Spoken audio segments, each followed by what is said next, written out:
Ayuda na naman ang pantapat ng gobyerno sa mga lugi ng mga retailer. Pero ang halaga, nasa 15,000 piso lang.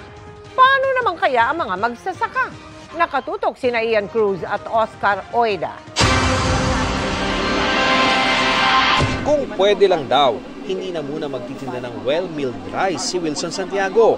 Sayang daw ang panahon at lakas dahil 200 pesos ang talo nila kada kaban kapag ibinenta ang bigas mula sa kanilang supplier sa itinakdang price cap ng gobyerno. Walang kita dito. Lugi pa kami dyan kung tutuusin. Kaya nga lang, syempre, pinatupad nila, kailangan sumunod kami. Sabi ng mga nagtitinda ng bigas dito sa Trabaho Market, 3 linggo na raw na walang regular milled rice at 2 linggo naman yung well-milled rice. May dumating kahapon na well-milled rice pero ito ngayon ay binebenta na sa 45 pesos per kilo. Pero matumal daw ito dahil kapag tiningnan mo halos naninilaw at may mga durog-durog na butil at kapag inamoy, ayun, parang lumang aparador. Bago umalis ng bansa pa Indonesia kahapon, nang i-anunsyo ng Pangulo ang rice price ceiling.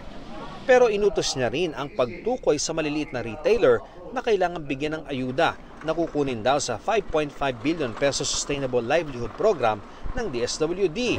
Pero hanggang 15,000 lang ang pwedeng ibigay na ayuda sa mga retailer. So, nakakasana, inaantay na lang namin yung listahan mula sa DTI at sa Department of Agri. Pero pati raw mga magsasaka, apektado na rin ang itinakdang price ceiling ayon sa Federation of Free Farmers Cooperatives.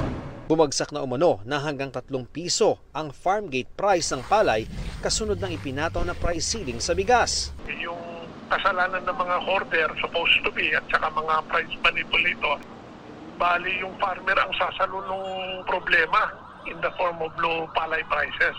Sabi ng gobyerno, aalalayan din nila ang mga magsasaka maapektuhan ng rice price ceiling. Ang tulong ay na pinaka-importante is yung sa logistics and marketing natin. Meron ho din tayong mga kadiwa centers para ho magsilbing market at maaring kami rin ho ang mag-directly connect sa mga retailers.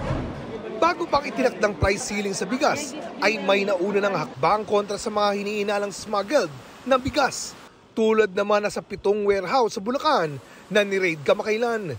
Bantay sarado pa rin ito pero hindi pa raw itinuturing na guilty ang mga may-ari ayon sa customs. Binigyan sila ng panahong magsumiti ng patunay na di-smuggled ang imbak at 5 raw sa 7 ang nakapagsumiti na. Pag na-validate namin na legal at kompleto, bubuksan po kagad namin lahat ng kanilang mga warehouses. Kung mapapatunayan namang illegal na naipasok sa bansa ang mga bigas, pag ito po ay na-seize, dadama naman po ito sa seizure proceedings at ito po ay pwedeng ma-forfeit in favor of the government.